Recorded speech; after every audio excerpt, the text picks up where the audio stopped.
यार मैंने आईआईटी में टॉपर से सीखा कि जितना पढ़ना जरूरी है ना, उतना ही जरूरी है रोज कुछ ना कुछ। तो साइकोलॉजी के प्रिंसिपल्स के हिसाब से ना आपको अपने ब्रेन को, अब जैसे मैं अपने आईआईटी की तैयारियों के दिन पे दोपहर को 12 बजे सोता था, रात को 8 बजे उठता था। यार पढ़ाई करना कोई कम बोरिंग नहीं था, जो अब लॉकडाउन में बिल्कुल इंपॉसिबल लगता है। एग्जाम्स की डेट्स आगे हुए जा रही हैं, करियर का कुछ अता पता नहीं है, बट ऑलरेडी एक साल पढ़ाई छोड़ के एंड चीटिंग से ऑनलाइन एग्जाम्स पास करके आप एक ऐसे ब्लैक होल में फंस चुके हो जहां पे आप एकदम लॉस्ट फील करते हो और आप पढ़ भी नहीं पाते। तो अब लॉकडाउन में पढ़ाई करने के लिए आपको थोड़ा सा अलग तरीका अपनाना पड़ेगा। What's up bro, welcome back to be your best. मैं हूं सैन कालरा एंड आज के लॉकडाउन सीरीज एपिसोड में हम देखेंगे स्टडी टिप्स फॉर लॉकडाउन। ये वो टिप्स है जो मैंने आईआईटी में बाकी के टॉपर्स को देख के कॉपी करी थी और मैंने ये करी तो मेरे भी अच्छे मार्क्स आए। इवन दो मैं बिल्कुल एवरेज था, मैं उतना इंटेलिजेंट नहीं था उनके जितना। लेकिन ये टिप्स ऑफ कोर्स सिर्फ आईआईटी वालों के लिए नहीं है, ये आप स्कूल में हो या कॉलेज में हो, किसी भी सब्जेक्ट के लिए पढ़ने के लिए आप ये टिप्स लगा सकते हो एंड अच्छे मार्क्स लेके आ सकते हो। एंड अगर 100 और 100 मार्क्स की दुआ चाहिए तो 100 के सब्सक्राइबर्स मेरे करवा दो ताकि आप नेक्स्ट वीडियो बिल्कुल भी मिस ना करो। सबसे पहली टिप है स्केड्यूलिंग। इसके बारे में मैं पिछली 2 वीडियोस में ऑलरेडी बात कर चुका हूं। स्केड्यूलिंग मतलब आपको कौन सा सब्जेक्ट कब पढ़ना है वो आपके पास एक हफ्ते का पहले से ही प्रिपेयर होना चाहिए। तो आपको संडे की शाम को बैठना है और डिसाइड करना है कि मैं पूरे हफ्ते किस टाइम पे कौन सा सब्जेक्ट पढ़ने वाला हूं। और ऐसे कैलेंडर प्लान करना ही सक्सेसफुल लोगों का सीक्रेट है एंड इससे आपका दिमाग इधर उधर नहीं घूमता कि अब क्या पढ़ूं। और अपना स्केड्यूल जो बनाओगे ना वो आप सब्जेक्ट्स के हिसाब से बनाओ।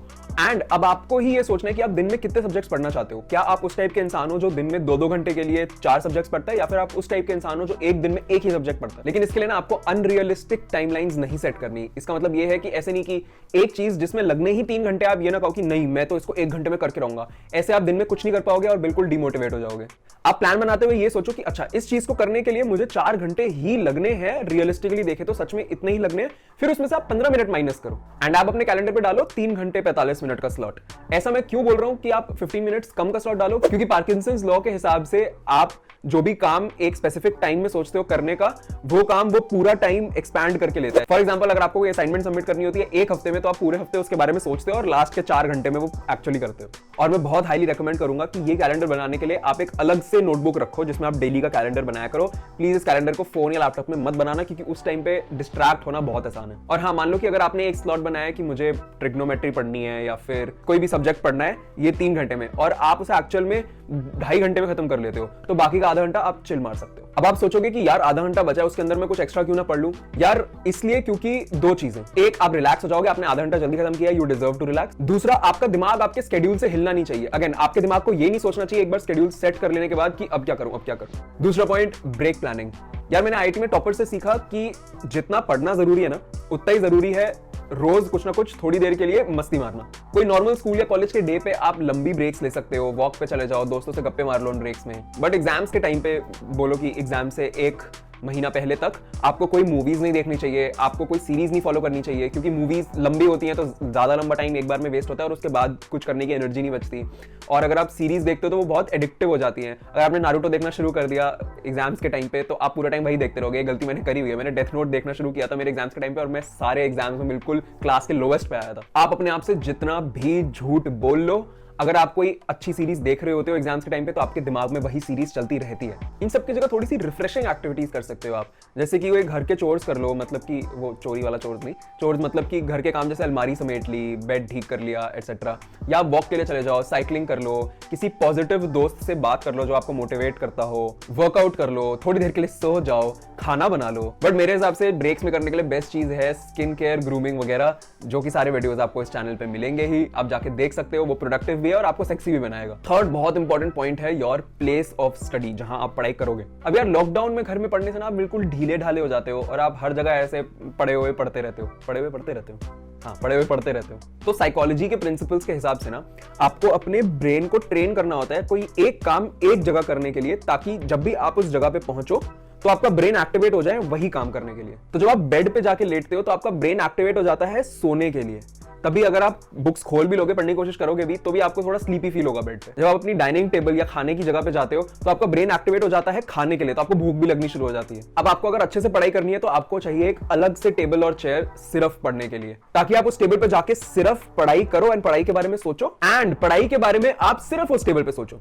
मतलब कि अगर आप उस टेबल पे गए हो तो आपका दिमाग एक्टिवेट हो जाए पढ़ने के लिए, तो आप अच्छे से पढ़ रहे हो वहां पे। लेकिन जब आप वहां से उठ चुके हो और कहीं और हो, अपने किसी दोस्त से बात कर रहे हो, फैमिली से बात कर रहे हो, किसी और जगह पे हो, आप वहां पे आप पढ़ाई के बारे में मत सोचो, जो कि आपकी मेंटल हेल्थ के लिए भी बेटर है। अब आपकी टेबल पे होनी चाहिए जितनी भी आपको चीजें चाहिए उस टाइम पे पढ़ने के लिए, एंड कोई भी डिस्ट्रैक्शन वाली चीज नहीं होनी चाहिए। फॉर एग्जाम्पल पेन पेंसिल वगैरह जो स्टेशनरी आपको चाहिए, हाइलाइटर वगैरह, एंड साथ में वो बुक जिसमें से आप पढ़ रहे हो, एंड साथ में एक नोटबुक जिसमें आप नोट्स ले रहे हो, एंड एक पानी की बोतल। जब मैं आईआईटी में था तब मैंने भी ये सीख लिया था कि मुझे सिर्फ और सिर्फ अपने जो मेरी हॉस्टल रूम का टेबल है सिर्फ उस पे पढ़ना है, या फिर लाइब्रेरी की टेबल्स पे पढ़ना है। एक और छोटा सा हैक है कि जब आप अपनी टेबल से पढ़ के उठोगे तो उसको समेट के उठो, ताकि आपको भी उस टाइम पे एक फीलिंग आए कि हाँ मैंने आज की पढ़ाई कर ली, खत्म।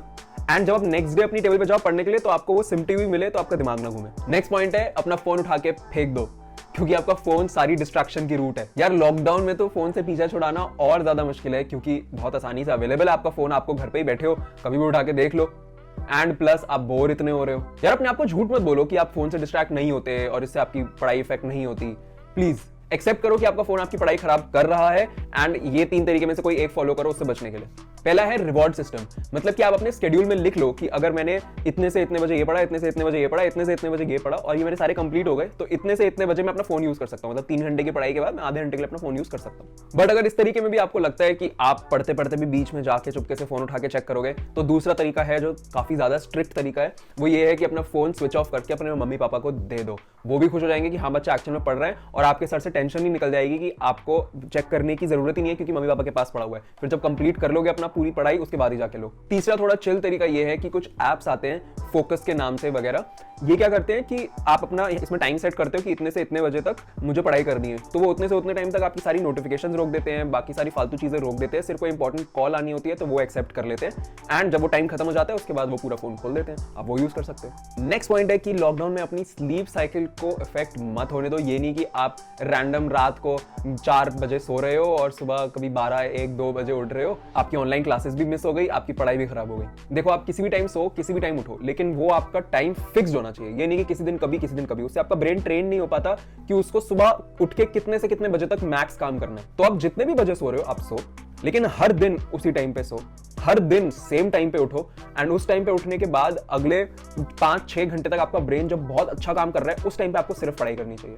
अब जैसे मैं अपने आईआईटी की तैयारियों के दिन पे दोपहर को 12 बजे सोता था, रात को 8 बजे उठता था। इन सब के बारे में मैंने आपको पिछले 2 वीडियोस में ऑलरेडी काफी बताया हुआ है, मैं नीचे लिंक भी डाल दूंगा। एंड अगर आपको प्रॉपर स्लीप के ऊपर एक अलग से वीडियो चाहिए तो इस वीडियो पे लाइक दबाओ एंड 2000 लाइक्स पे ले जाओ। नेक्स्ट एक बहुत इंपॉर्टेंट पॉइंट जो कि लॉकडाउन में आपको काफी हेल्प करेगा वो है टीच योर फ्रेंड्स। देखो लॉकडाउन में आप अपने दोस्तों से मिल तो सकते नहीं, तो आप वीडियो कॉल पे बहुत गप्पे मारते हो अपने दोस्तों से, लेकिन सारा टाइम बकचोद दोस्तों से बातें नहीं करनी। आप ऐसे दोस्त बनाओ जिनके मार्क्स आपसे हमेशा ज्यादा आते हो, एंड उनको कॉल पे आप आंसर सुनाया करो एंड उनसे सुना करो। इससे आपका भी रिवीजन बेटर होगा, उनका भी रिवीजन बेटर होगा। एंड क्योंकि उनके मार्क्स ऑलरेडी ज्यादा आ रहे हैं, मतलब वो पढ़ाई में मेहनत कर रहे हैं, तो वो ये तो सोचेंगे नहीं कि यार ये मुझे पढ़ाई के लिए क्यों फोन कर रहा है, वो तो खुश हो जाएंगे।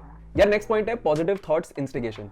मतलब कि देखो लॉकडाउन में जैसे बहुत आसान है नेगेटिव फील करना, क्योंकि घर पे ही पड़े हुए हो, लेजी हो चुके हो, लेकिन अगर आप लेजी होने की वजह से नेगेटिव फील करोगे ना, तो फिर आप नेगेटिव फील करने की वजह से वापस लेजी हो जाओगे। यही होता है, एक्शन और फीलिंग एक सर्कल में चलते हैं। इसी सर्कल का एक बेटर वर्जन आपको बनाना है अपने लिए कि आप पॉजिटिव फील करोगे जब आप पॉजिटिव एक्शंस लोगे। तो जब आप कुछ फन चीज करोगे तो आप पॉजिटिव फील करोगे, और जब आप पॉजिटिव फील करोगे तो आप कोई फन चीज करोगे। तो यही आपको हैक करना है बेसिकली। अब वो हैक कैसे करोगे? जब भी लो फील कर रहे हो किसी पॉजिटिव इंसान से बात करो, चाहे वो फैमिली हो या फ्रेंड्स हो या फिर बस अकेले। यार मैं तो आईआईटी में जब मैं सुबह उठता था कभी नेगेटिव फील कर रहा था तो मैं अपने हॉस्टल रूम में अकेले से नाचना शुरू कर दिया, गाना शुरू कर दिया, तेज गाने बजाने शुरू कर दिए। तो जान के अपने आप को पॉजिटिविटी से सराउंड करता था, कुछ अच्छे पॉजिटिव वीडियोस भी देख लेता था एंड उससे मैं पॉजिटिव फील करना शुरू कर देता था। और यही सेम चीज बताई हुई है एक book how to win friends and influence people में, बहुत बढ़िया बुक है, आप लोगों को पढ़नी चाहिए। मैं उसका लिंक नीचे डाल दूंगा। एंड लास्ट पॉइंट है daily exercise and clean eating. अगर आप हेल्दी फूड खाते हो तो आपके बॉडी के फंक्शंस मच बेटर परफॉर्म कर पाते हैं और आपके ब्रेन के पास मोर एनर्जी होती है बर्न करने के लिए। मेरे जब भी एग्जाम्स होते थे मैं उससे 2 हफ्ते पहले सारा जंक फूड इवन नॉनवेज भी छोड़ देता था ताकि बॉडी की फंक्शनिंग बहुत ईजी हो जाए, तो मैं आराम से मेरा ब्रेन पढ़ाई पे कंसंट्रेट कर पाए। एंड रोज एक्सरसाइज करने से भी आपका ब्लड ऑक्सीजन लेवल बढ़ेगा जिससे कि आपका ब्रेन बेटर फंक्शन करेगा, तो आपके लिए पढ़ाई बहुत आसान हो जाएगी। वीडियो पसंद आई तो अपनी 2 बुक्स उठा के एक लाइक बटन पे, एक सब्सक्राइब बटन पे मार दो ब्रो। ऐसे ही ग्रो कर पाएंगे चैनल एंड 100K पे पहुंच पाएंगे। Anyway look your best, feel your best and B your best.